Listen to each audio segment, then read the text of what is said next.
Every second of every day, an average of 5 airplanes are taking off or landing somewhere in these United States.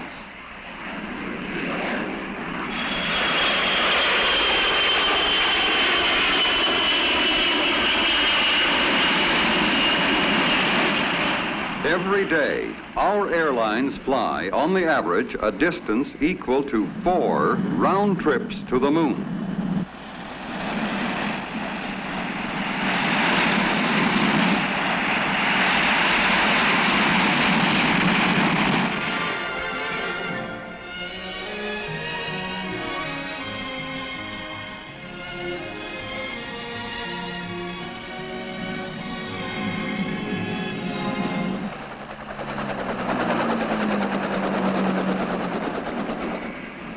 Air cargo aircraft annually carry 500 million pounds of freight in and out of one large airport.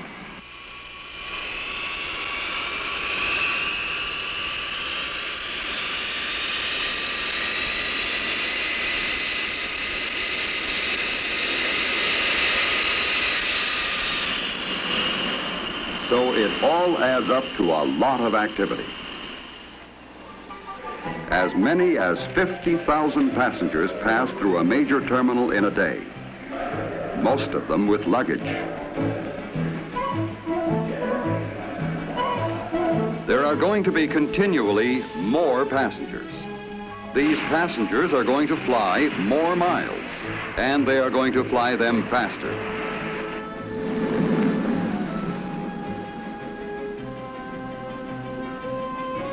For the airlines to set up fast schedules and then meet them requires more than the raw speed of the jets.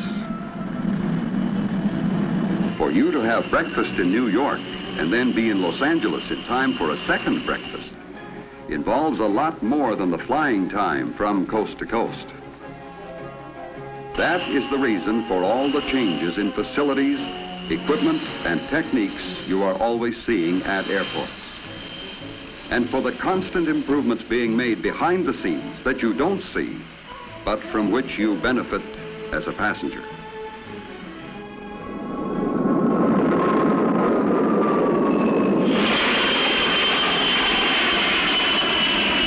Each flight consists of innumerable, seemingly unrelated items, people, and activities that must be brought together for a temporary but specific purpose. How is it possible to coordinate all that is required for a flight?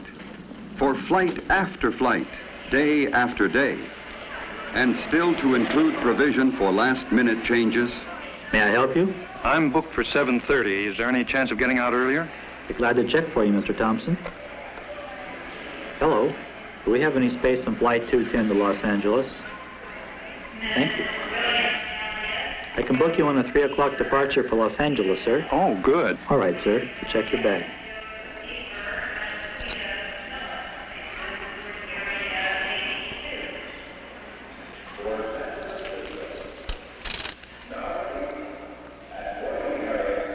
The modern air terminal is designed for passenger convenience, with services available that help make air travel an integral part of the life of a nation on the go.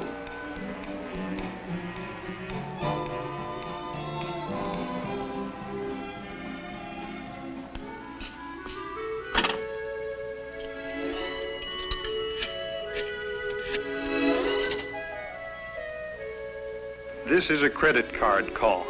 Credit card number 232. Hello? Is that you, Daddy? Can we come to the airport?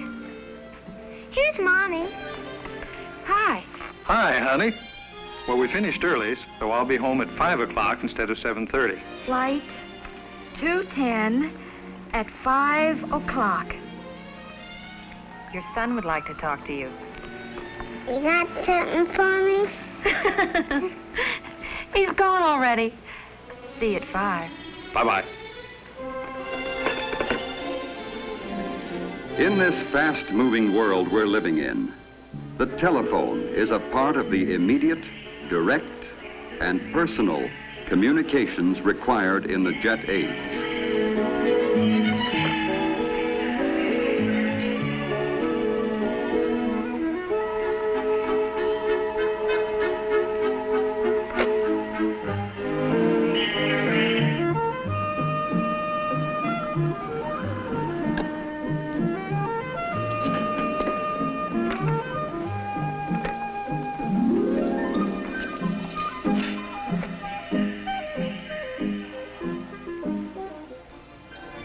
And so many kinds of information are transmitted over communication lines. For instance, the weather in Phoenix is clear and the temperature 76 degrees.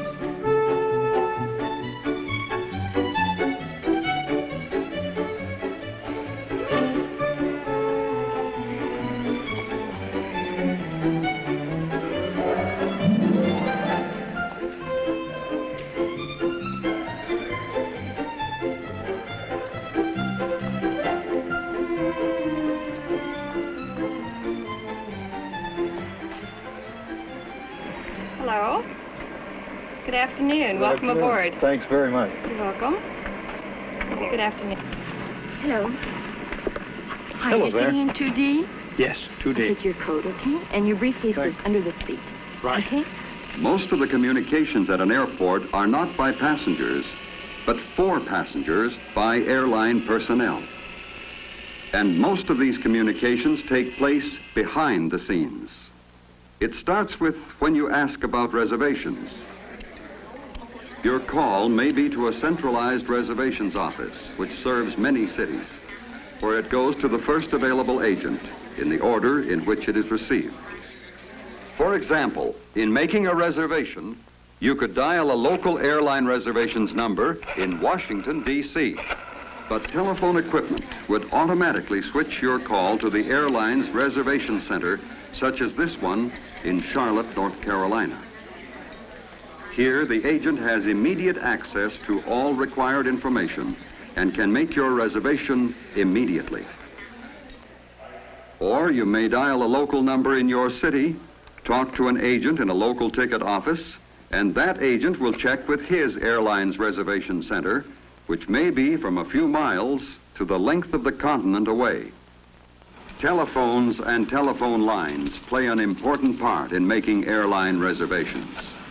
The airlines use high-speed computers to keep a record of future reservations. Your call is probably one of 10,000 to come into a reservation center that day. But the combination of computers and high-speed communications will give you an immediate answer. Another method. If you were to stop into a ticket office for flight information, say to Chicago or New York, or even around the world, the agent would put your request for a reservation into a console, which transmits it over the telephone lines to a centralized office.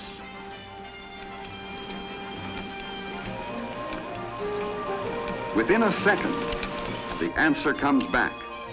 If you book the flight, the agent puts that data into the console for transmission to the reservation center for relay to the computer.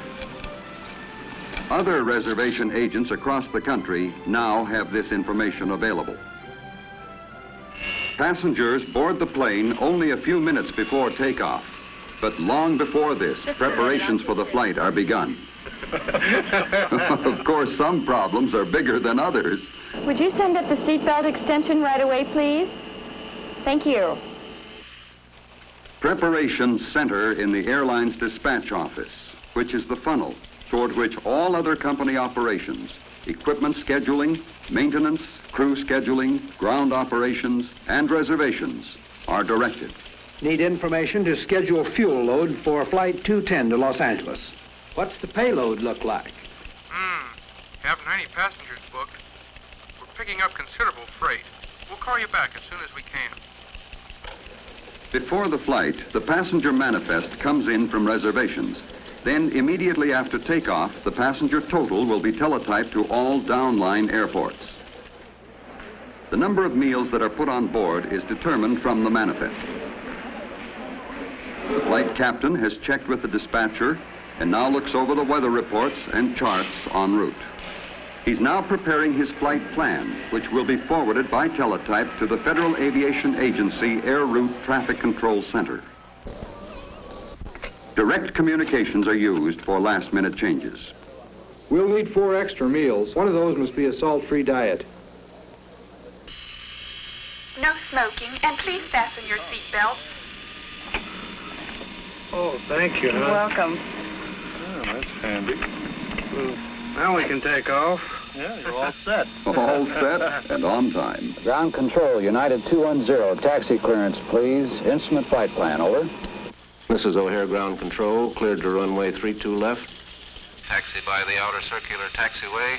Hold clear of the active. Contact the tower 118.1 when ready to go. United 210, roger.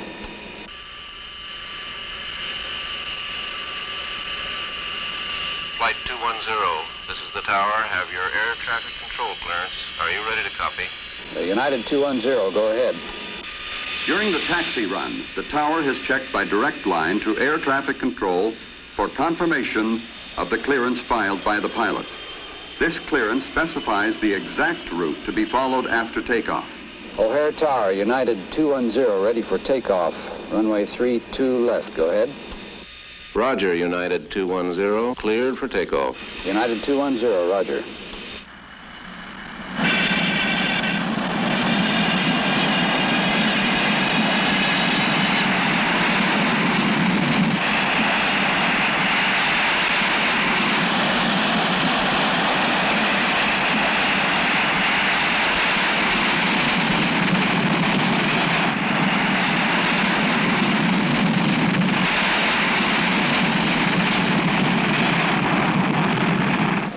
The takeoff is being monitored in the tower by radar departure traffic control of the Federal Aviation Agency. O'Hare Tower, United Flight 210, off the ground at 305. Roger, United 210, radar contact. Traffic at 3 o'clock, 2 miles eastbound. Traffic 10 o'clock southbound, 4 miles. Over. Radar departure traffic control now gives United Flight 210 current position, heading to take, altitude assignment, and reporting instructions.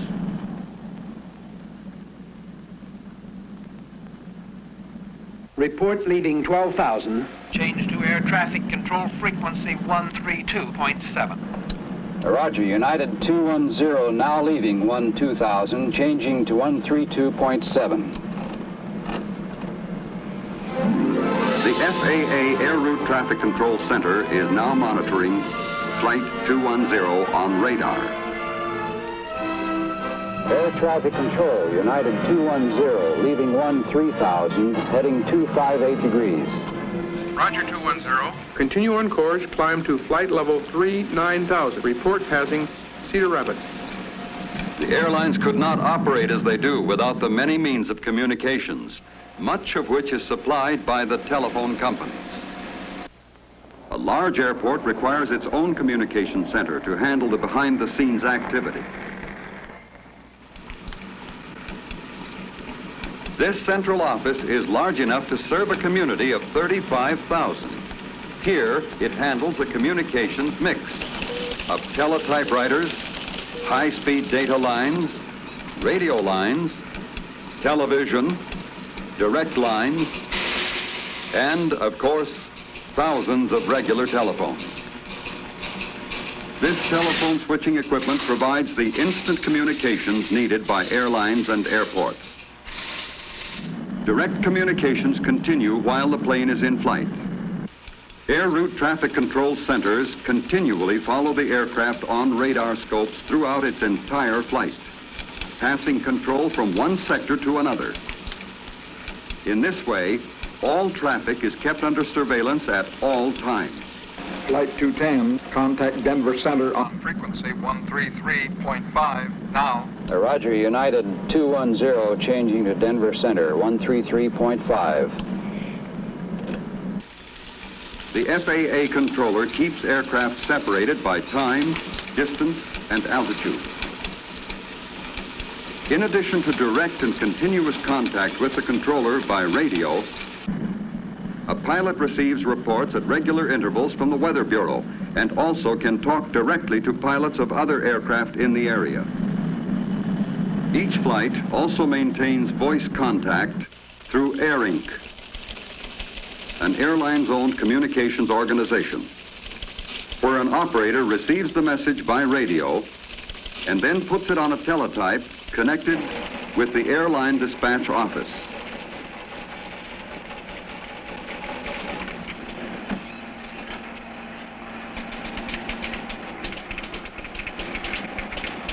The information is entered on a flight progress chart and put into a computer where it is available for reservations. and information agents throughout the airline system.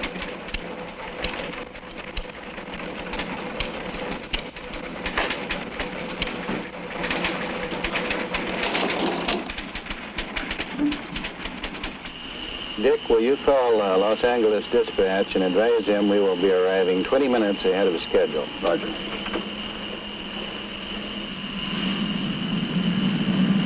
At Air Inc., a connection can be made for direct communication between the aircraft and the dispatch office.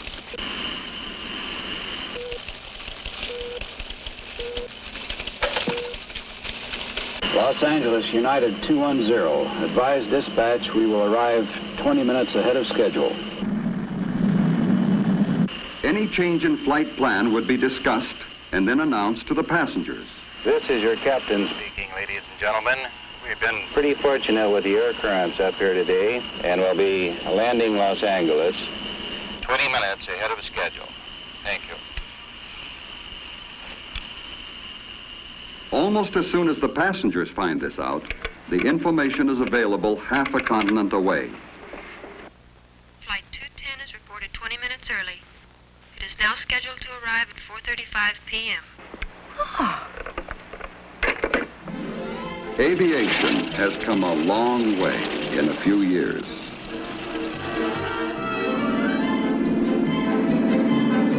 And communications also have come a long way in a few years. Each has helped the other grow.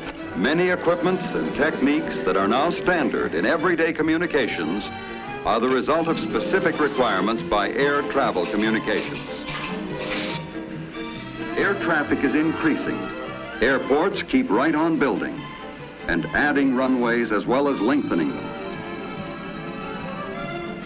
Even now, a jet may hold on the ground in Miami for conditions to clear at its destination in Houston. This is possible because of the speed of the jet and because communications are immediate and direct.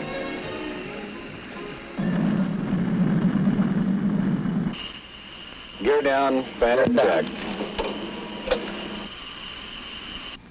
Los Angeles approach United 210, outer marker inbound. Roger, 210, cleared to land. United 210, clear to land.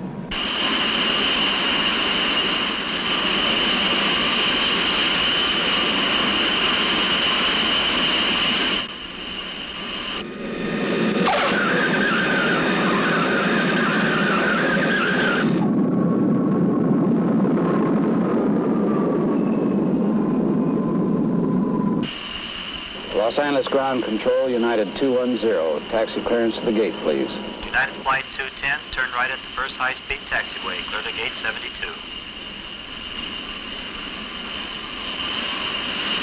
Flight 210 now arriving at gate 72. Is that Daddy? Yes. Come on, children. When you fly, there's a lot of talk by a lot of people about your trip. When you make a reservation, you are provided with immediate information as to the status of your flight. As a passenger, it's just a matter of boarding the plane and enjoying the trip.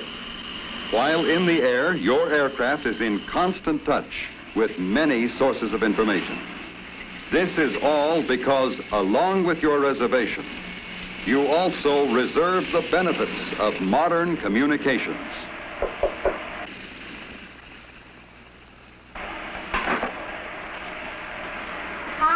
You're real early. We didn't have the usual headwinds today. And I love it. Have a date for dinner tonight. Oh, that's fine for you, but my wife's going to pick me up, and I told her this plane wouldn't be here for, almost 30 minutes yet. She may surprise you. Wouldn't be the first time. Bye now. Bye. Thanks for a great trip. You're welcome, sir. Bye-bye. Goodbye now.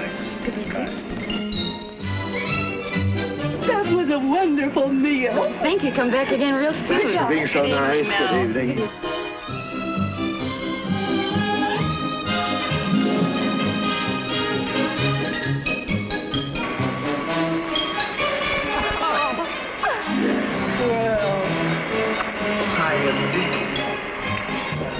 But this is great. How'd you know the plane was going to be early? I phoned.